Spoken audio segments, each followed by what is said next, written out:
Almarise for me, the up-and-comer in race 3. Almarise, 100 metres to go. Surges on a length and 3/4, 2 lengths. It's Almarise. Almarise has won it from Le Zebra, Flame and Romans, nearing Liberty. For me, I've got England on top in the first. England, 50 metres to go. Needs the line from far-flung nations called England. England won the first. Hinged for me in the matriarch. Hinged is a real threat. Cyrileo misneeds the line. Hinged lunges and wins. Hinged, I reckon's got up to beat Cyrileo Miss Lady in Pink.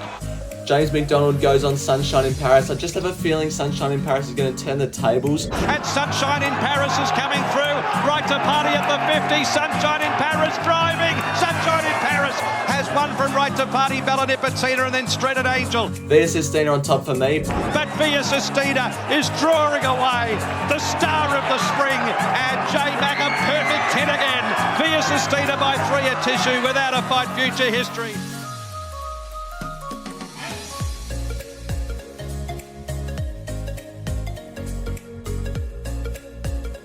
Hello everyone and welcome to another preview. I just want to say before you all skip ahead, make sure to stick around for the end of the video because I've got a few things I want to discuss with my audience and my viewers, loyal viewers that are watching right now. So stick around for that. Group 1000 Guineas Day preview featuring the Group 1000 Guineas for the 3-year-old fillies and the Group 1 Sir Rupert Clarke Stakes over the 1400 metres. Very successful Cup week on the Saminator channel, making a profit on 4 out of the 4 Cup Carnival days. I don't want to pipe myself up too much, but I was very happy with how I tipped. So we'll move on to the Wall of Fame now. It's been a while since we've done this. It's also something I'm going to mention at the end of the video, but going up is Knight's Choice and Treasure of the Moment from last week. Also, you'll see that Via Sistina and Switzerland are also now up there. So, yeah, the Wall of Fame is getting just more photos on it each week, I guess. But yeah, stick around for the end of the video to know more about what's going to happen with the Wall of Fame in the future. Race 1 to start the day is a benchmark 74 over the 1700 metres. High and Proud is the favourite at $3.30 ahead of Shaw. The second favourite is at $4.60. Ruakaka Raider is at $8.50. Farewell to Air at $9. Then you've got Carhoff at $9.50. As well as our Couva at $9.50 and longer odds the rest. 6 horses in this race in single figures. Now my best bet of the day comes up in this race, and it is the favourite High and Proud. This was its last start run at Flemington in that Country Series final that they have over 1600 metres. Now, drew gate 16 of 16 on this occasion, got trapped 4 wide no cover the trip, and only got beaten 3/4 of a length. It was a remarkable effort in my opinion. Draws gate 4 now for a much cosier run in trans at this start. Up to the 1700 metres suits in my opinion, and I reckon it should be putting this field to bed. 1 unit the win on High and Proud. In for second, I've got Not a Bad Buy. I thought this horse was way over the odds. Trained by Waterhouse Bot. Defeated the favourite Shaw last start. Now Shaw gets a little weight swing on Not a Bad Buy, but Not a Bad Buy was only first up on that day. Now it's fitted for that run, and from gate 3 should be probably leading and trying its hardest again. In for third, I've got Shaw. This horse is a very progressive horse. Has only had 4 starts, hasn't missed the top 3 yet. It can most definitely win and is a big danger to High and Proud. And Hurricane, a bit more of a classy runner in the race, was only 6 lengths off Akita Sushi last start in the Moonee Valley Gold Cup, and Akita Sushi ran decently in the Melbourne Cup. But for me to start the day, I like High and Proud. Race 2 is a benchmark 74 over the 1100 metres. The favourite is Tiffany Valentine at $4.80. Pantalone is the second favourite at $6.50. $7 about for Helix, $7.50 for Fishin', and longer odds the rest. The favourite, Tiffany Valentine, is the horse we're taking a look at of its last start replay. This was at Geelong in a benchmark 64 over the 1100 metres. Now this was obviously a lesser class than what it faces on Saturday, 64 compared to a 74, but I thought it ran really well first up on this occasion, coming out from the back behind a smart winner. This was on Geelong Cup Day, so it was a $50,000 race, so it was of decent quality. I just think it gets in really well on Saturday with the Tom Preble 3 kilo claim, bring it down to 53 kilos. That just took my eye immediately when looking at this horse's form. Gate 6 will be midfield on the outside, hopefully, steaming down the middle of the Caulfield track and hopefully running over the top of them. The one I liked at a price is Harry Got Styles. Was a complete forgive run from the Valley last start. Just got too far back over the 955. Now I think we'll settle closer in run from gate 5 and up in distance suits. I've got Fishing in there for third. This horse has been really consistent of late, hasn't missed the top 5 in its last 5 runs. It's rock hard fit. It should be running well. And then in there for fourth, I've got Along the River. This horse is off the week back up. I thought it was a decent chance last week. Back around the bend, I think will suit this horse. But for me, I like Tiffany Valentine with the 53 kilos to hopefully take out race number 2. Race 3 is a benchmark 84 over the 1400 metres. The favourite is It Me? Is at $4.20. Is It Me? Ahead of $6 about for Sassy Boom. $7.50 for Regal Vow. Down in the weights, the Shaper is at $8.50 along with Bigolino first up at $8.50 and longer odds the rest. We're going to take a look at the last start runs of both Is It Me and the Shaper. On Melbourne Cup Day. This was the last race on Melbourne Cup Day. Now, on this occasion, Is It Me and the Shaper, I think, carried the same weight. They did. They carried the same weight of 54 kilos. Now, on Saturday, the Shaper gets a 3 kilo weight swing on Is It Me, which I think brings them back to about level. But what I like about Is It Me is that it was second up on that occasion, and I think it'll be taking further improvement out of that run on Melbourne Cup Day and be peaking on Saturday. Draws gate 12 will be 3 wide with cover, hopefully, off midfield, and hopefully just like Tiffany Valentine, storming down the middle of the track. The Shaper, I think, can win. It's a bit of a threat, and it appeals at the price at the moment, but I'm with Is It Me. I think the Shaper, as I've already said, is a good threat. Gate 8 will be most likely in front of Is It Me, and with that 3 kilo weight swing, it can help. Belle Savoie, I thought was over the odds. It's 1-2 from 4 first up in its career. Draws gate 2 for a cozy run on speed. Mark Zara takes the reins. I reckon it can run well. And then in there for fourth, I'm pretty sure I've got Regal Vow. This horse was decent first up at Moe. It's 2 from 2 second up, which, is good for its chances. But for me, Is It Me ahead of the Shaper. Race 4 is the Group 3 Blues Sapphire Stakes for the 3-year-olds over the 1400 metres. The favourite is Coleman at $2.50 ahead of Pisces, who's at $4.60. Catogio is at $5. Manos is at $7. I Am Velvet is at $9. And longer odds the rest. This was Coleman's run 2 starts ago in the Roman Consul behind Switzerland, who ended up winning the Coolmore. Now, Coleman went to the Coolmore as well, but I don't think it handled the straight. So back around to Ben suits. It's by Parada out of a reduced choice mare. So I think the step up to 1400 metres for this horse will only suit it. Draws gate 3 for a nice cozy run up on speed. It's shown to date that it's a really good quality 3-year-old. So I'm happy to have it on top. Only query is that it has done a bit of travelling. It's been racing in Melbourne, gone up to race in Sydney, been back down to Melbourne. It's 5th up compared to a Pisces who's 2nd up and peaking. So that's the only minor query. But I think Coleman's the best horse in the race, and hopefully he can show that on Saturday. Pisces in for 2nd. It was a very good run last start behind Bitter Creek in the Red Anchor.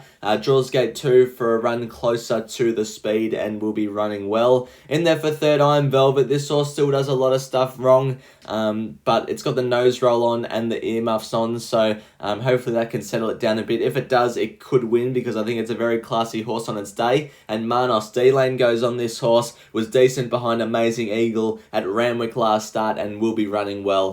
Coleman, hopefully he can show his best on Saturday. Race 5 is the listed Caulfield Village Stakes over the 1100 metres. Ferrari is the favourite at $3.30, ahead of Kin at $3.90, Miraval Rose at $4, and longer odds the rest. These 3 mares are all very close together in the market, and I'm with Ferrari. I know I've tipped the first 5 favourites on the card so far. I'm sorry about that, but make sure you stay tuned for the end of the video before I explain a new segment on the channel. Anyway, back to this race. Ferrari, this was his win at Rose Hill 2 starts ago. Benchmark 78, 1100 metres, flew up the inside to win. It then came down for a race on Derby Day, up the straight. I don't think it handles the straight, so back around the bend, 54 kilos, D-Lane, gate 3, cozy run on speed. I reckon it can be getting the job done on Saturday. I'm happy to be with Ferrari. Kin is a very good horse. Draws gate 9, will be spotting Ferrari a start, which was my only minor reservation, but it should be steaming home down the middle of the track with authority.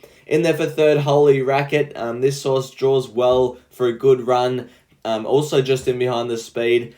It was decent behind Acromantula last start, but a winner before that at the Valley. I think it's in with a decent chance. And Lem Picker loves Caulfield. Gate 1 will be back, but it'll be charging home late if it gets clear luck. Ferrari for me, Vroom Vroom in race 5.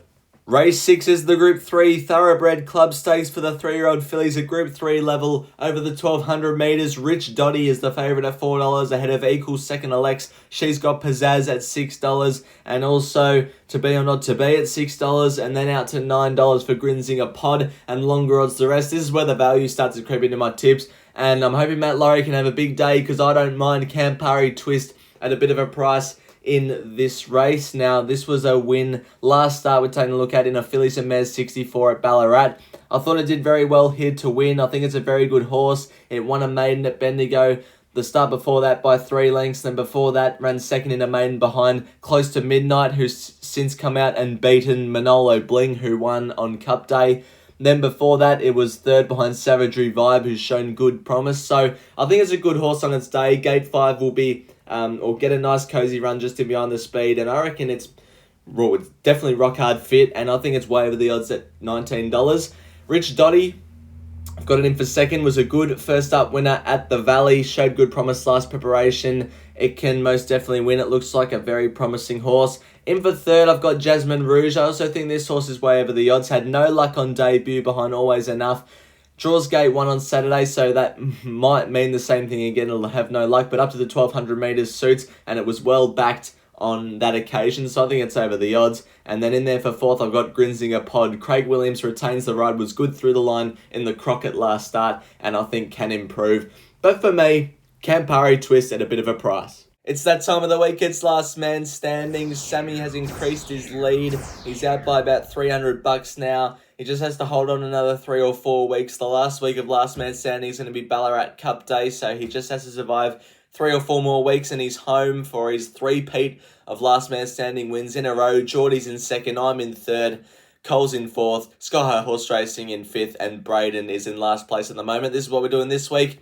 Sammy is going to have a $30 place multi at Caulfield, Kaizad into Miss Roombini, and also 20 the win on Aaron Bay. Geordie is keeping it simple. He's going for 100 the win on Pisces, and I'm going for a $100 all-up win. This will shoot me straight to the front. It's a bit of a spoiler alert as well. My best of the day, High I'm Proud into Another Will in the Sir Rupert Clarke, and the other 3 haven't gotten me the bets yet, so that'll be up on the YouTube community on the Saturday morning. So stay tuned for that. That's what we're doing for Last Man Standing this week. Race 7 is the Group 1000 Guineas for the 3-year-old fillies over the 1600 metres. Aliana is the favourite at $3.30 ahead of Zaitung at $4.20 and longer odds the rest.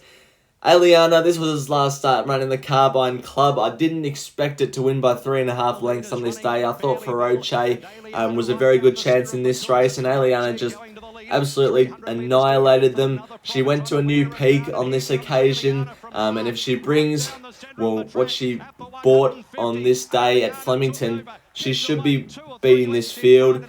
I'm not going to have a bet on her because I'm not 100% confident. Well, it's hard to be 100% confident in horse racing. I misspoke. I'm not that confident on her. I'm not sure about Gate 11. That just concerns me around Caulfield. It was a horse that really relished the large open spaces of Flemington last start. Now it's coming back to Caulfield. Bit of a tighter track. Gate 11, it's going to be further back than what it was in that Carbine Club. So although I think its best will produce a win, I think the race might set up against her, but that being said, she's a very classy horse and she could even overcome it if those circumstances permit. So, yeah, I'm still with her, but I'm not going to have a bet on her. I'll probably have something each way on Benazil. I've been with her for 3 runs this preparation, not jumping off now. She was the best through the line in that Vanity on Derby Day last start. Gate 10 should be in front of Aliana in the run, and I think it's over the odds. Zaitung in there for third. This horse finally got its win on the board last start in the main lead-up race. The Vanity was very good knocking on the door all those 2-3 starts ago. So Gate 4, cozy run on speed, and I think 1600 metres should suit the horse. And also in for fourth, Lovely Cut. This horse is now third up, peaking up to the 1600 metres. Damien Lane retains the ride. It should be producing its best performance. I'm with Aliana, ahead of Benadryl, Zaitung, and Lovely Cut in the 1,000 Guineas. Race 8 is the Victorian Country Cup's final over the 2,000 metres. New York Hurricane is the favourite at $4.20 ahead of Charterhouse, who's at $6.50. Aaron Bay is at $7, $8.50 about for Keats, $9.50 for Torrenzino, and longer odds the rest. The Sale Cup is the last start replay we're taking a look at, featuring Aaron Bay and also Milford. Now on this day, Aaron Bay was clearly the better run of the two, but I'm actually with Milford on top on Saturday, and I'll tell you why. So they SP'd similar prices on this day, Milford and Aaron Bay. Milford $5.50, Aaron Bay $3.40. They both opened the same price at $4, so the market thought they were evenly matched up. Now Milford put in a disappointing run, but that was over 1,600 metres at Sale. Now I think up to the 2,000 metres, which I think is its best distance, back at Caulfield, where it's won 3 from 9 in its career, it's 2 from 6 at the track and distance. I think it can get back to its best, and if it does, its best is good enough to win. And I think $18 is way over the odds about Milford. Gate 8 as well, perfect map, 3 wide with cover around midfield, storming down the outside and putting in a bold showing. I've got Milford on top, ahead of New York Hurricane, who I think from gate 2 will map well, 53 kilos on speed, last start winner. All very good, and I think it'll go close. Charterhouse was good behind St. Lawrence in the Little Dance last start. Gate 6, perfect map. Mark Zara goes on. It's in with a really good chance, and I thought Sunsets was over the odds as well. Started favourite ahead of Keats 2 starts ago in the Moe Cup, and gets in with the 53 kilos here. But for me, I'm with Milford at a bit of a price in race number 8. Race 9 is the Group 1 Sir Rupert Clarke Stakes over the 1,400 metres. Jimmysstar is the favourite at $3.10, ahead of Another Wil at $3.50. Southport Tycoon, the third favourite, is at $9. Longer odds the rest. Kirama has all 3 single-figure horses in this race, so that's something, isn't it? Another Wil and Jimmysstar both come through the Damien Oliver, the Group 2 Damien Oliver, last start on Derby Day at Flemington. Now, Another Wil beat Jimmysstar on this occasion by about a length and a quarter. Off the back of this, Jimmysstar gets a 1.5 kilo weight swing on Another Wil, so I think that brings them back to about even. But I think Another Wil will still be beating Jimmysstar on Saturday for these following reasons. So Another Wil or Jimmysstar has drawn gate 1. I know that means he'll settle closer in the run, which is good for its chances, but there's quicker horses than it out the gates. It's, in my opinion, probably going to get trapped and need a lot of luck from gate 1, whereas Another Wil will be drawn gate 5, one off the inside on speed. I think it's an ideal map for Another Wil.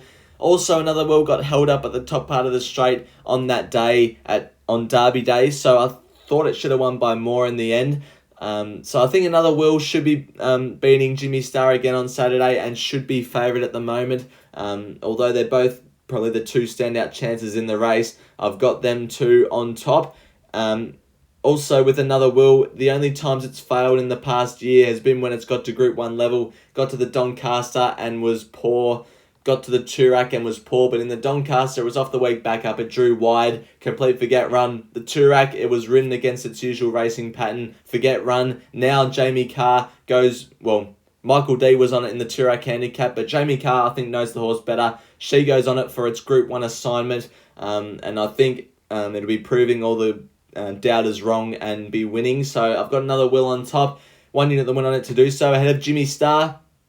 In for third, War Machine gets in with a lightweight of 52 kilos. Draws gate 4 will be on speed, and I think it's a good horse on its day. Stapati finished third behind Another Wil and Jimmysstar in that race, and I think will be fitter for that run. Draws gate 8 for a nice run around midfield or so, and be producing its best. I think $27 is over the odds about that horse, but for me, I'm with Another Wil to take out the Sir Rupert Clarke Stakes. Race 10 is the Group 3 How Now Stakes over the 1,200 metres. Neonce is the favourite at $3.10, ahead of She's Bulletproof at $5, $9.50 about for Cigar Flick, and longer odds the rest. Now, Sons Dude and Infancy both come out of this last start run at Flemington. This was in the Furphy Sprint on Derby Day. Sons Dude I was very keen on it this day. SP'd the favourite and just never really got to build its momentum or have a crack at them. Now I think the market's completely missed it. It's $11 about a horse that, if all horses in this race produce their best performance on Saturday, Sonstoot would be winning, in my opinion. Gate 3 can settle closer in the run. I think up to the 1200 metres suits. It's 7 from 11 on good tracks. It's supposed to be pretty hot and firm on Saturday. I just think the market's completely forgotten about it at $11. If it gets back to its best, it'll be winning, and I like Sonstoot on Saturday, especially at that price. Neonce, it's also got a victory early in its career over the favourite Neonce. So I think that's just good value that Sonstoot produces at $11. Neonce in for second, good return winner in the Alingi. It looks a progressive horse. In for third, I've got extra 2. This horse is rock hard fit. Gate 9, Jamie Carr will fly down the outside, and Infancy was decent in that Furphy sprint and will be running well again. But for me, Sonstoot, I think the price is crazy.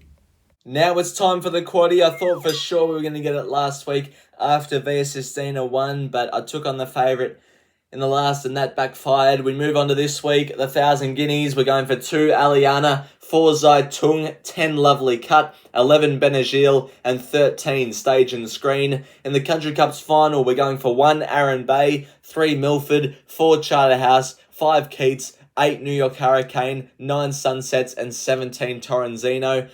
Going for 2 in the Sir Rupert Clarke, 4 Another Wil, and 7 Jimmysstar. And we're bringing it home with 2 Sonstoot, 3 Infancy, 4 Neonce, 5 extra 2, and 10 She's Bulletproof. That's what I'm doing for the quaddie this week. Alright, this is where I normally wrap it up, but today we're going to keep going because I'm going to show you guys the data collection that I've been keeping for some different stats of the horses that I have had units on ever since January all the way through to present day. So let's start with track condition. You can pause if you want to have a proper read of this, but striking the best in terms of profit on turnover on heavy tracks, but that's a unreliable number in my opinion because we've only had 5 horses on the heavy tracks so far. So good tracks have been good. Soft tracks struggled a bit because it tends to throw up some more value than usual. It's a bit hard to do the form on a soft track because some horses excel on wet ground. Moving on to distance now, and yeah, I'm not too good with the 1400 meter races, not too good with the 2400 meter races, but I'm pretty good with the 1600s and the 2000s, and 115% profit on turnover, but only from 5 starts for the 2500 races, and the 1000 meter to 1300 isn't that bad. In terms of the barrier, we move on to now.